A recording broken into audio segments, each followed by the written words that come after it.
Good morning. तो देखिए हम लोग क्लास 10 में लैंग्वेज ऑफ केमिस्ट्री के अगले लेक्चर में हैं और मैं आपको पहले बोल रहा हूँ ना, पहले वीडियो से बोल रहा हूँ कि मैं 3 चैप्टर एक साथ पढ़ाऊंगा। तो हम लोग पिछले लेक्चर में पहुंचे थे मेटल्स क्या होती हैं, कैसे आइडेंटिफाई करते हैं, नॉन मेटल्स क्या होती हैं, कैसे आइडेंटिफाई करते हैं, मेटलॉइड कैसे आइडेंटिफाई करते हैं। तो मैंने आपको बहुत अच्छे से वहां पे सिखाया था।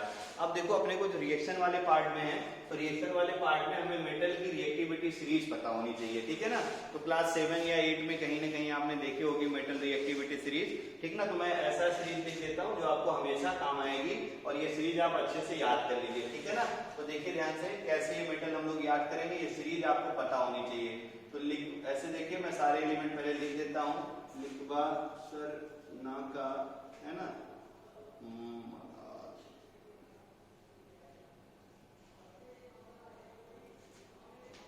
या इसको मैं ऐसे लिखता हूं ताकि सारे मेटल एक साथ में आ जाएं, ठीक है ना। ध्यान से देखिएगा, इधर मैं लिख रहा हूं छोटे छोटे ताकि सारे मेटल आपको एक साथ मिल जाएं।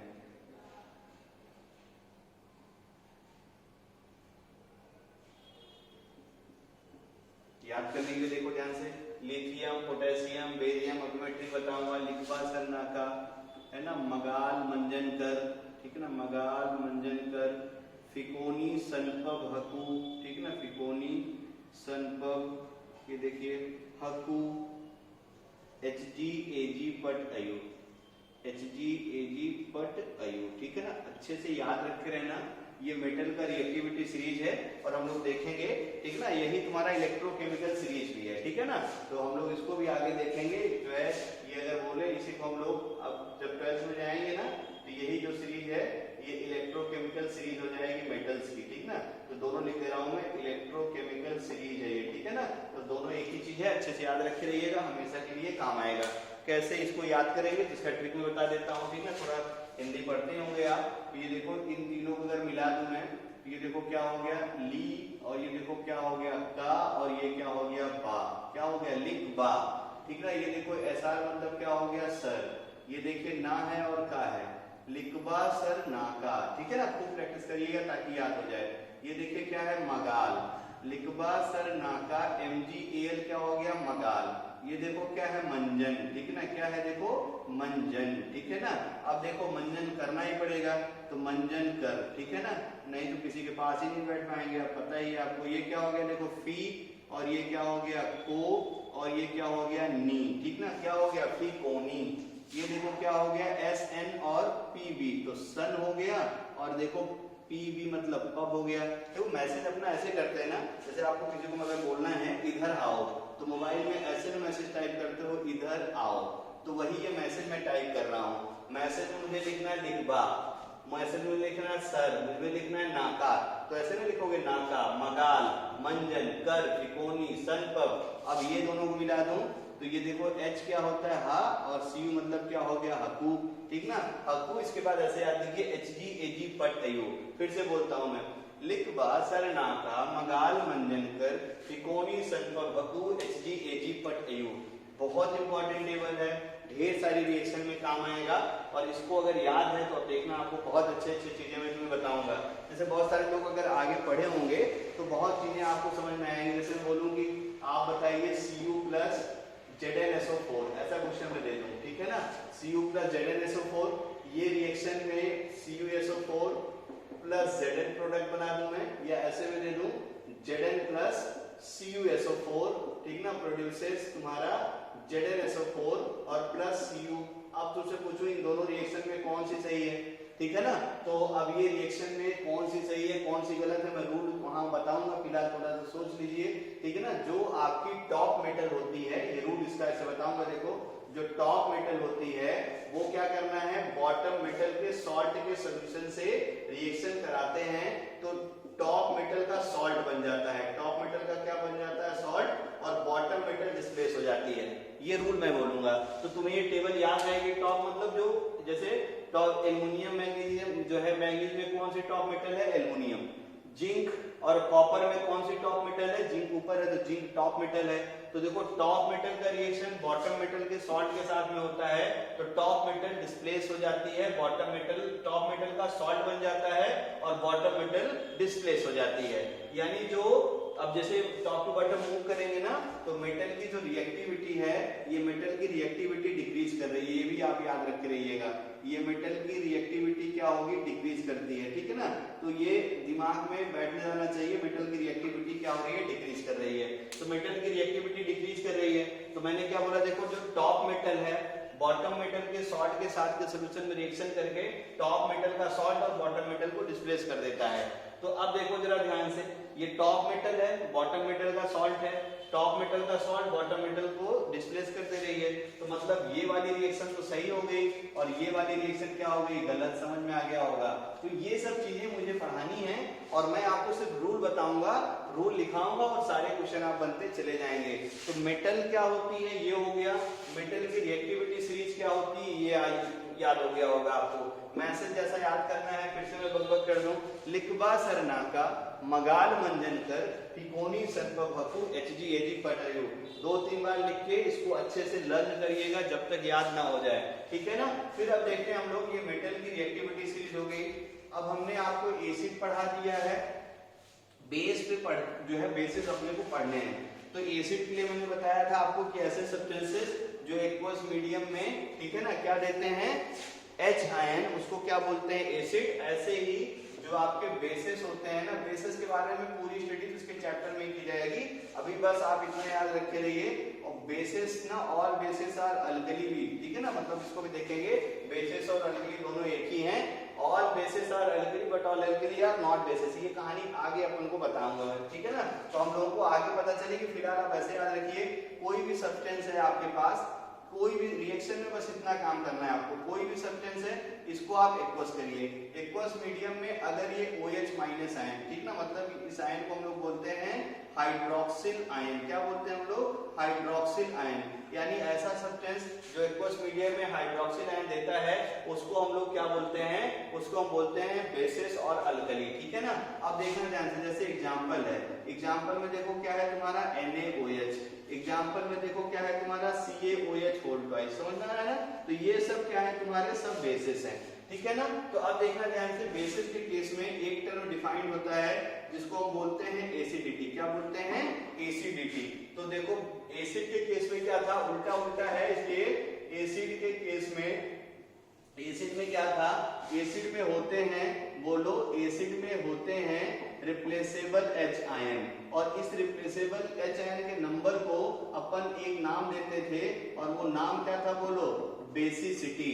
जो बेसिस होते हैं ना, बेसिस में बेसिस क्या देते हैं, OH आयन। तो जितने भी नंबर ऑफ रिप्लेसेबल, याद रखे रहना, जितने भी नंबर ऑफ रिप्लेसेबल, ठीक है ना, OH आयन होते हैं, ठीक ना, number of replaceable OH ion are called, अच्छे से याद रखिएगा, are called acidity. Number of replaceable OH ion present in the base, ठीक है ना, present in the base are called acidity. पूरी डेफिनेशन है, number of replaceable OH ion present in the base are called acidity. इतने से आप समझदार हो गए होंगे। Number of replaceable OH ion present in the bases are called as acidity, ठीक है ना, दिमाग में आ गया होगा। Number of replaceable OH ion, ठीक ना। अब आपको अच्छे से पता है प्रेजेंट इन बेसिस, चलो ये भी लिख दे रहा हूं, यहाँ पे क्या लिखेंगे हम लोग, present in basis are called, ठीक ना, एसिडिटी। क्लियर हो गया होगा। तो अब देखो हम लोग क्या करते हैं, बेसिस को भी क्लासिफाई करते हैं। तो बेसिस को जब क्लासिफाई करेंगे तो बेसिस में ज्यादा क्लासिफिकेशन नहीं है, बस आप 2-3 याद रखिए। जैसे मोनो एसिडिक बेस, ऐसा बेस जिसमें OH आयन एक होगा तो कितना देगा, OH आयन एक, तो ये क्या हो गया, मोनो एसिडिक बेस। ऐसा आपका बेस जो 2 OH आयन देगा, इसको हम लोग क्या बोलेंगे, डाई एसिडिक बेस। तो यहाँ तक आपको बहुत अच्छे से क्लियर हो गया होगा, ठीक है ना। तो ये है तुम्हारा एसिड बेस की कहानी। और इससे पहले मैंने आपको बता दिया कि मेटल जो है कैसे, नॉन मेटल कैसे, ये सब भी आप अच्छे से सीख गए होंगे। इसके अगले पार्ट में अपने को पढ़ना है सॉल्ट, ठीक ना। इसके अगले पार्ट में अपने को क्या पढ़ना है, सॉल्ट। तो सॉल्ट देखो क्या होता है, अब इसकी कहानी हम लोग देख लिया जाए, ठीक ना। तो सॉल्ट क्या होते हैं, सॉल्ट इज अ कंपाउंड, अच्छे से याद रखिए, salt is a compound formed by, salt is a compound formed by, ध्यान रखे रहना, फॉर्म्ड बाय, ठीक है ना, acid base neutralization reaction, formed by, ठीक ना, एसिड बेस न्यूट्रलाइजेशन रिएक्शन। अच्छे से याद रखे रहना, ठीक ना। मतलब क्या करना है, सॉल्ट ऐसा कंपाउंड होता है जो एसिड और बेस के न्यूट्रलाइजेशन से बनता है। सॉल्ट ऐसा कंपाउंड होता है जो एसिड और बेस के न्यूट्रलाइजेशन से बनता है। Salt is a compound formed by acid and base neutralization. जैसे देखिए एग्जांपल ध्यान से, ठीक ना, तो मैं तुमसे बोलूं अपने पास देखो, मैं बोलूं HCl है, HCl एक्वस है, इसको हमने मिला दिया देखो NaOH एक्वस में, तभी ये एसिड होगा तभी ये बेस होगा।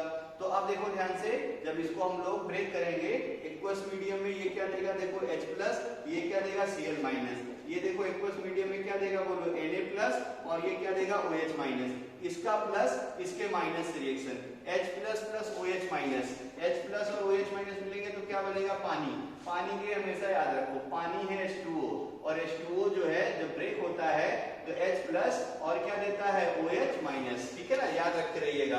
अब देखो इसका प्लस इसके माइनस से रिएक्शन करेगा, तो पॉजिटिव पार्ट पहले लिखते हैं किसी भी मॉलिक्यूल में Na, और फिर क्या हो गया देखो Cl, तो सोडियम क्लोराइड देखो बन गया कंपाउंड, और यही क्या है सॉलिड के फॉर्म में है, और यही तुम्हारा क्या है सॉल्ट है। तो salt is a compound formed by acid base neutralization reaction.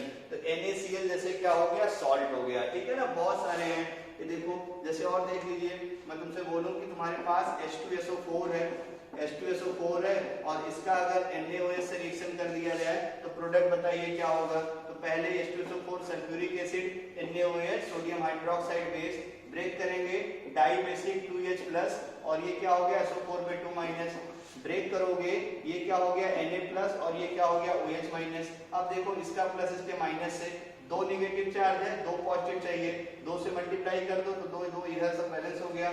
Sodium देखो मिल गया सल्फेट के साथ में, तो क्या हो गया Na2SO4, और प्लस क्या हो गया देखो 2H2O, ठीक है ना। तो ये देखो salt is a compound formed by acid base neutralization of, ठीक है ना, रिएक्शन। तो ये आपका है सॉल्ट के ढेर सारे एग्जांपल। अब देखना ध्यान से, सॉल्ट भी आपके, ठीक है ना, सॉल्ट भी आपको जब क्लासिफाई करते हैं तो सॉल्ट भी आपके तीन टाइप के होते हैं। एक होता है न्यूट्रल सॉल्ट, एक होता है एसिडिक सॉल्ट, और एक होता है बेसिक सॉल्ट, ठीक है ना, ध्यान में रखे रहना। सॉल्ट को जब क्लासिफाई करते हैं ऑन द बेसिस ऑफ, याद रखे रहना, on the basis of molecular composition, on the basis of molecular composition, on the basis of molecular composition, salt are classified, अच्छे से याद रखिए, salt are classified into 3 category, ठीक ना, salt are classified into 3 category, ठीक है ना, 3 category reaction में अपने को काम पड़ेगा, इसलिए इसकी बात मैं कर रहा हूँ। 3 कैटेगरी में हम लोग डिवाइड करते हैं।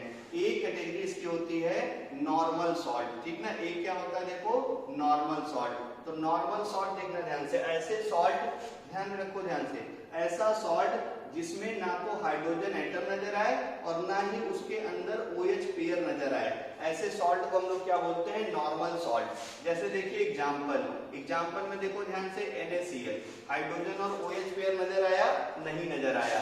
अगला सॉल्ट देखते हैं नॉर्मल सॉल्ट, देखो Na2SO4 नजर आया, H और OH पेयर नहीं नजर आया। तो ये सब किसके एग्जांपल हो गए नॉर्मल सॉल्ट के। अगला जो एग्जांपल है वो है अपना देखना एसिडिक सॉल्ट। नेक्स्ट सॉल्ट क्या है तुम्हारा एसिडिक सॉल्ट। तो एसिडिक सॉल्ट ऐसे सॉल्ट होते हैं जिसमें आपको हाइड्रोजन एटम प्रेजेंट मिल जाए, तो ऐसे सॉल्ट को हम लोग क्या बोलते हैं एसिडिक सॉल्ट। जैसे देखिए एग्जांपल में हम लोग बोलेंगे NaHSO4, दिख गया ना हाइड्रोजन सबको, तो ये क्या हो गया एसिडिक सॉल्ट। अगला देखेंगे ध्यान से NaSCO3, ठीक है, नाम में पूछूं तो आपको बोलना पड़ेगा भाई, मैंने इसलिए रेडिकल पहले पढ़ाया। ये देखो क्या है सोडियम सल्फेट, ये देखिए क्या है सोडियम बाइसल्फेट, ये देखिए क्या है सोडियम बाइकार्बोनेट। तो ये हो गए तुम्हारे एसिडिक सॉल्ट, और बहुत सारे हैं इसलिए सब में एक्सेट्रा लिख दे रहा हूं मैं। अगला जो सॉल्ट है, ठीक है, नेक्स्ट जो सॉल्ट है वो है अपना बेसिक सॉल्ट, ठीक है ना। नेक्स्ट अपना जो सॉल्ट है वो है क्या तुम्हारा बेसिक सॉल्ट। तो देखो बेसिक सॉल्ट वो सॉल्ट होते हैं जिसमें OH पेयर नजर आता है, ठीक ना। बेसिक सॉल्ट वो सॉल्ट होते हैं जिसमें OH पेयर नजर आता है। आपके सिलेबस में एक एग्जांपल है और उस कंपाउंड का नाम है CuOHCl, ठीक ना, ये उसका फार्मूला है और उस कंपाउंड का नाम भी आप याद रखे रहिएगा, बेसिक कॉपर क्लोराइड। क्या नाम है इसका बेसिक कॉपर क्लोराइड, अच्छे से याद रखे रहना। मतलब पूरे 10th वाले बुक पढ़ोगे तो बेसिक सॉल्ट में तुम्हें एक एग्जांपल मिलेगा CuOHCl, अच्छे से याद हो गया होगा बेसिक कॉपर क्लोराइड। तो ये है अपना सॉल्ट, ठीक है ना। चलिए अब देखो लैंग्वेज ऑफ केमिस्ट्री में मैंने आपको कंपाउंड लिखना सिखा दिया, ठीक है ना, एसिड बेसिस क्या होते हैं ये सिखा दिया, मेटल नॉन मेटल क्या होती हैं ये सिखा दिया। अब इसके अगले लेक्चर से हम चैप्टर 1 शुरू करेंगे जिसका नाम है केमिकल रिएक्शन एंड इक्वेशन। तो यहां तक के वीडियो को प्लीज आप जल्दी से जल्दी देखने की कोशिश करिए और अच्छे से नोट्स भी बनाते रहिए, तब आपको आगे के लेक्चर समझ में आएंगे। अच्छे से पढ़ते रहिए, ठीक ना। Thank you.